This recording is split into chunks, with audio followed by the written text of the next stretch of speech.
Hi, I'm Joshua Kemble, and this is vlog number 80. Wow, we're getting old.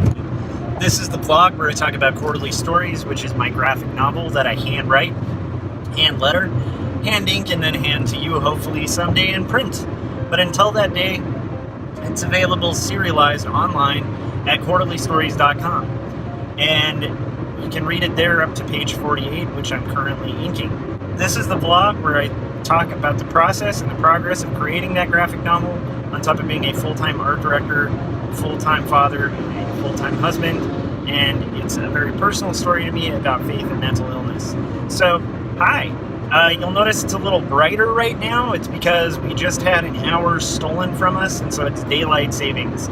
So, it's a little bit brighter getting off work, which is kind of rad.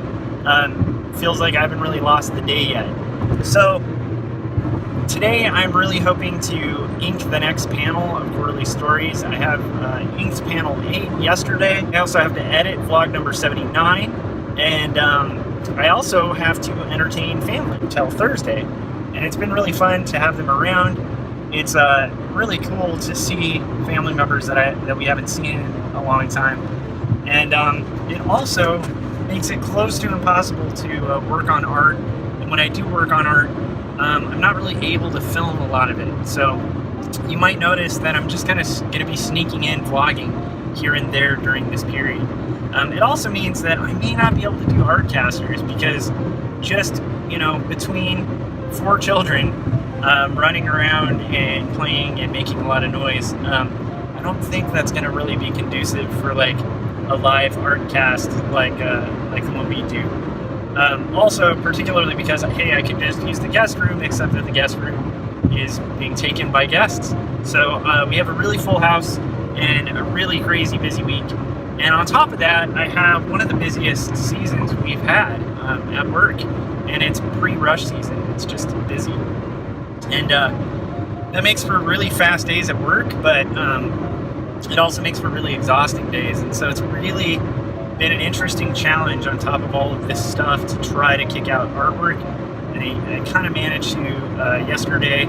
I also filmed a little bit of us going to the science center, and so I'm hoping you guys will like that vlog.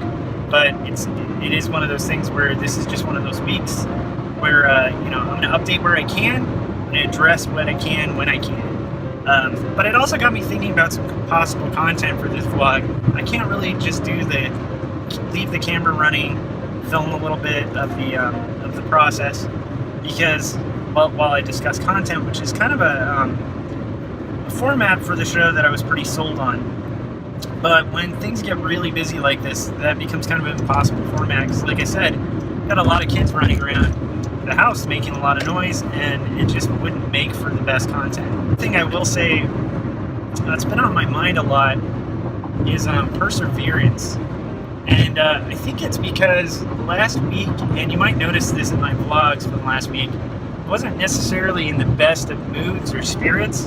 And to be frank, before the family came down and visited, I think I might have actually been possibly like on kind of a teetering edge of burnout.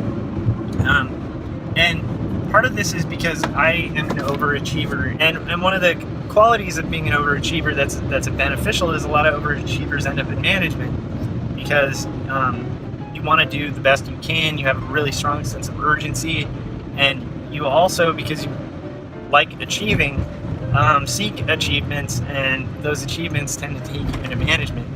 And so that's a positive of being an overachiever. A negative of being an overachiever is that I actually really desire too much, and sometimes I overextend myself. Like I do a little too much work, and then because I've done a little bit too much work, I then end up pretty overloaded. And I think that's what happened last week. I think I was trying to do 150% at work, 150% at home, and then also take on new projects like these paintings. And honestly, I think I overdid it, slept a little too little, and so if you watch my vlogs from the last few days, every vlog before the last one, the last like 3 vlogs or so, just keep in mind that's someone like right on the edge of burnout. And it's here's where I find burnout difficult to kind of gauge.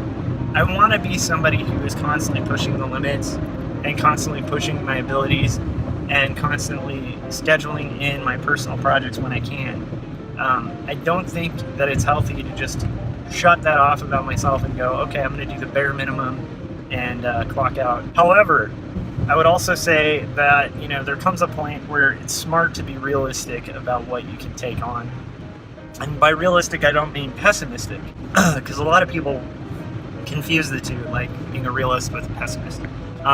Sure, be a little ambitious, but don't be so ambitious that it pushes you kind of over the edge of what is possible to be done.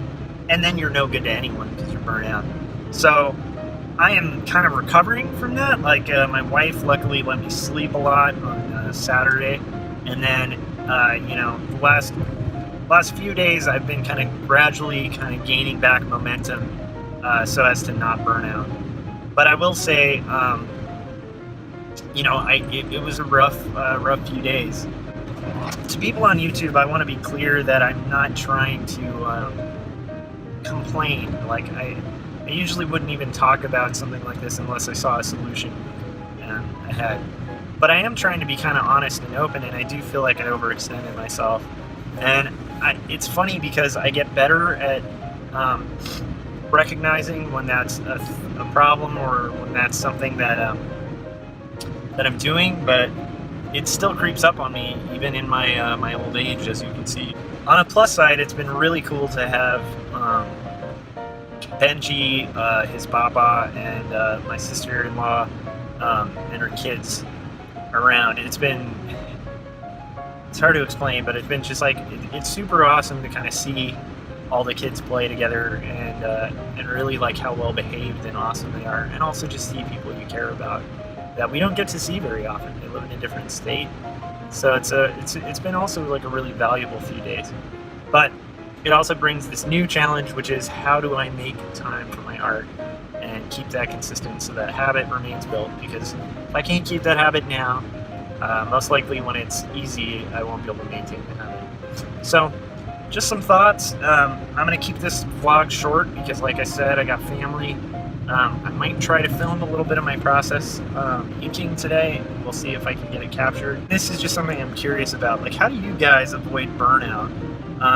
And do you find that like you're constantly teetering on the edge of burnout? Because I personally, like, no matter how long I stay at this thing, the better I get at balancing it, but at the same time, I feel like I always kind of fall into the trap of biting off a little more than I can chew, taking on a lot and not really recognizing the signs until it's too late and then just burn out. And that is something I really desire to avoid like the plague. But anyhow, I'm just kind of curious what you guys do to kind of strategize to avoid burnout in the workplace or burnout in your own work.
I want to just express my sincere gratitude to those of you who have subscribed, helped grow this channel. We're getting close to like 200 subscribers, which I think is amazing.